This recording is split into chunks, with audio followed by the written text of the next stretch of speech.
Informer est notre devoir, Madame, Messieurs. Bienvenue dans ces bulletins d'information.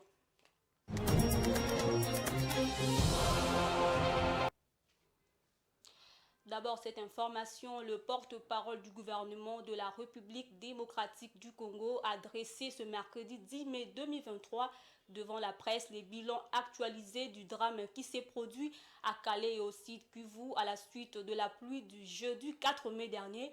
À ce jour, le bilan est de 438 morts, a fait savoir le ministre de la Communication et Médias, Patrick Mouyaya, qui a rassuré que le gouvernement travaille sur le plus urgent de problèmes.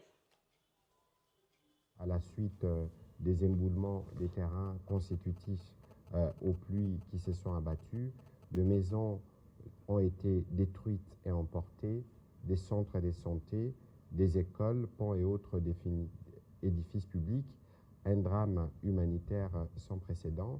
Et comme je disais tout à l'heure, le week-end dernier, on parlait de 176 victimes, mais après les décomptes qui a été effectué parce que certains corps ont été ensevelis par la boue, on a compté 401 et plusieurs autres compatriotes sont portés disparus, d'autres sont pris en charge dans les centres hospitaliers de la place. Le cas le plus urgent a été transféré sur Bukavu et donc sur recommandation de la division provinciale de la santé du Sud Kivu et de la Croix-Rouge locale, plusieurs corps étaient en décomposition très avancée et ne pouvaient attendre de conditions propices, avaient été urgemment enterrés pour éviter la contamination et des risques d'épidémie dans la zone. Et donc, les collègues du gouvernement qui sont partis sur place ont pris des dispositions pour que demain, on organise des obsèques dignes pour les compatriotes, pour 120 compatriotes qui doivent être enterrés demain. Et on a évalué les besoins en assistance qu'il faut apporter en termes de vivres et de non-vivres, en termes de médicaments, etc.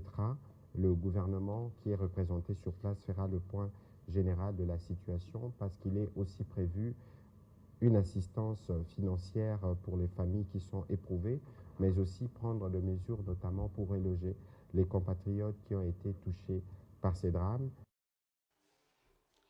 Autre chose, la République démocratique du Congo est déterminée à retrouver sa souveraineté sur le plan alimentaire. Pour y parvenir, le gouvernement avait procédé à l'identification de producteurs locaux, grands, moyens et petits, annonce faite le mercredi 10 mai par le vice-premier ministre de l'économie nationale, Vidette Kamere, à l'issue de la réunion du comité de conjoncture économique suivant. Sous la présidence de son Excellence, Monsieur le Premier ministre, chef du gouvernement, Sama Lukonde, nous avons effectivement débattu des questions qui touchent, vous pouvez les deviner, au cadre macroéconomique, notamment les indicateurs en ce qui concerne l'inflation. Ça nous renvoie au problème des prix, les taux d'échange et la 4e revue avec les institutions de Bretton Woods. En ce qui concerne tous ces indicateurs, ils sont stables depuis le mois de janvier, ce qui nous permet de croire que nous avons une assise sérieuse pour bâtir finalement l'économie que nous voulons productive. Et ça nous renvoie à la deuxième question naturellement que nous avons débattue, si les mesures à prendre par rapport à la rareté de la farine de maïs au Grand Katanga et au Grand Kasaï. Les mesures ont été adoptées au niveau de l'ECOFIN. Elles ont été confirmées au niveau du comité de conjoncture présidé par son Excellence, Monsieur le Premier ministre.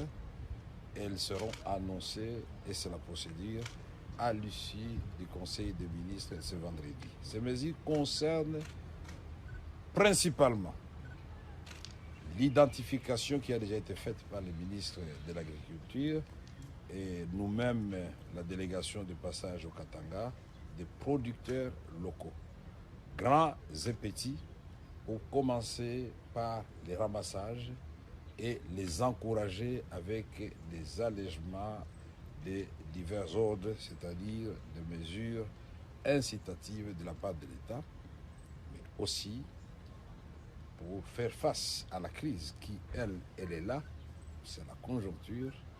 Nous devons en attendant importer par les trichements des opérateurs économiques en Afrique du Sud, où nous avons identifié des fournisseurs, et en Zambie.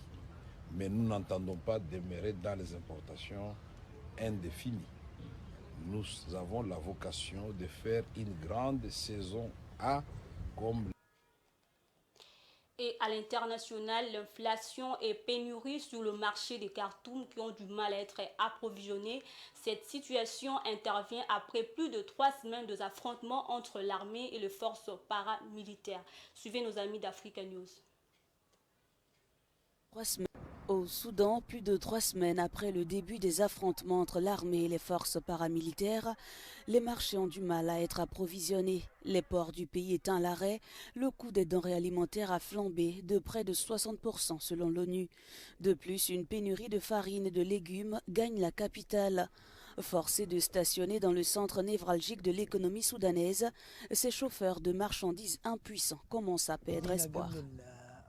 Nous étions ici avant le début des événements. Nous avons vu la situation sécuritaire se détériorer et nous sommes restés ici jusqu'à ce jour. Ces camions remplis de marchandises n'ont pas quitté le port Soudan depuis 3 semaines par crainte d'être pris à partie par les tirs qui paralysent quotidiennement la capitale Khartoum. Ce que nous vivons en tant que responsables du transport de marchandises n'est un secret pour personne. Tout le monde est au chômage à cause de la guerre. Et nous, dans le secteur du transport, nous souffrons beaucoup parce que nous avons des chauffeurs qui sont devenus semi-chômeurs, mais qui ont des familles et des dépenses et qui demandent leur salaire. Amputés des aides internationales après le second coup d'État en 2021, l'économie soudanaise est à l'agonie, gangrénée par une inflation record et une baisse du pouvoir d'achat. Et c'est tout pour ce bulletin d'information. Merci à vous de l'avoir suivi. Au revoir.